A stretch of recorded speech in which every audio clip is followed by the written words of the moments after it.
All right, Genesis 46 is called this one Every Shepherd. Why? Because that literally comes out of the text toward the end of the chapter when it's going to recognize that every shepherd, not in such a complimentary light, is an abomination to the Egyptians. And so Joseph is bringing his family into Egypt, coming into a profession that is really considered somewhat amongst the people to whom they're going.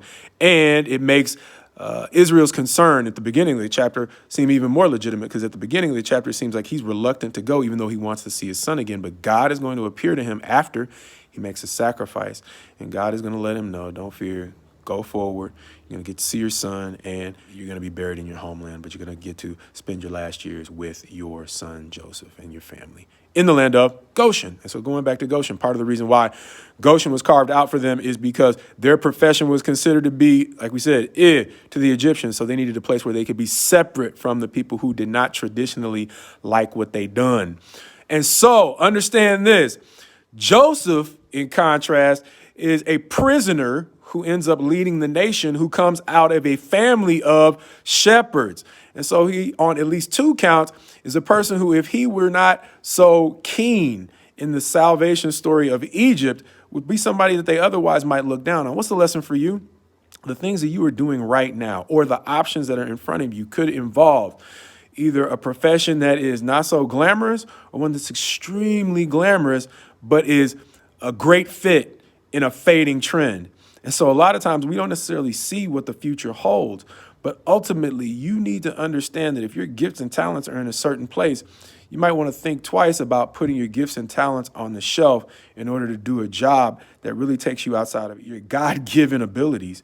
And so that's something we've talked about before, because in looking at the story of a man like Enoch, Enoch was a man who only lived to 365 years. But we said he lived in a time when people were living upwards of 900.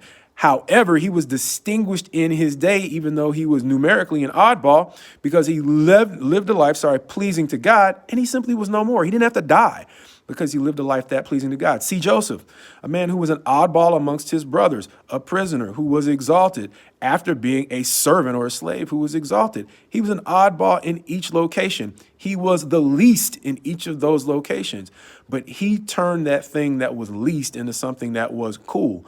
Understand that beyond just being cool, people who are making moves, things like, being influencers, a lot of times you can get a certain amount of mileage off of simply rehashing other people's material, but that gets stale quick. At a certain point, you're going to have to innovate and offer people something new. And ultimately, people who are taking the chances are the ones who are typically going to see the rewards. And so it is not always the thing that is it right now, which is the thing that is going to last down the road or have longevity. Ultimately, somebody's going to have to innovate, and innovation takes chances, and sometimes innovation comes out of ugly places. The question isn't whether the place where your opportunity exists is glamorous. It's one, is it respectable? Meaning not necessarily to the people around you, but to God. Is that something God is willing to bless? Why? Because we're constantly making a choice between, am I going to try to do this on my own power, or am I going to try to do this, especially if I'm a Christian? Understanding that all these people we've studied to this point, they're all coming from families of other people who have a sort of relationship with God, but they're being distinguished because they are not content to rest on things that they can do, as we've said before, out of their own power.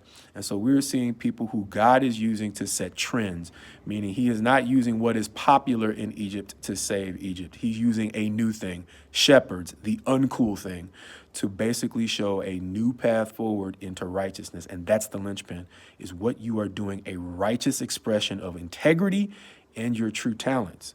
And with that, I can't tell you what to do, but I can tell you how God is blessing these people. And he's blessing people who aren't necessarily all that glamorous to be able to make the most of their talents, as long as they are willing to, as we've seen in the purpose statements before, be a genuine representation of who he is and a genuine blessing to the people around them. And that's where he is adding his influence to the things that they are doing. So may he add influence to you as you pick what's best over what's glamorous.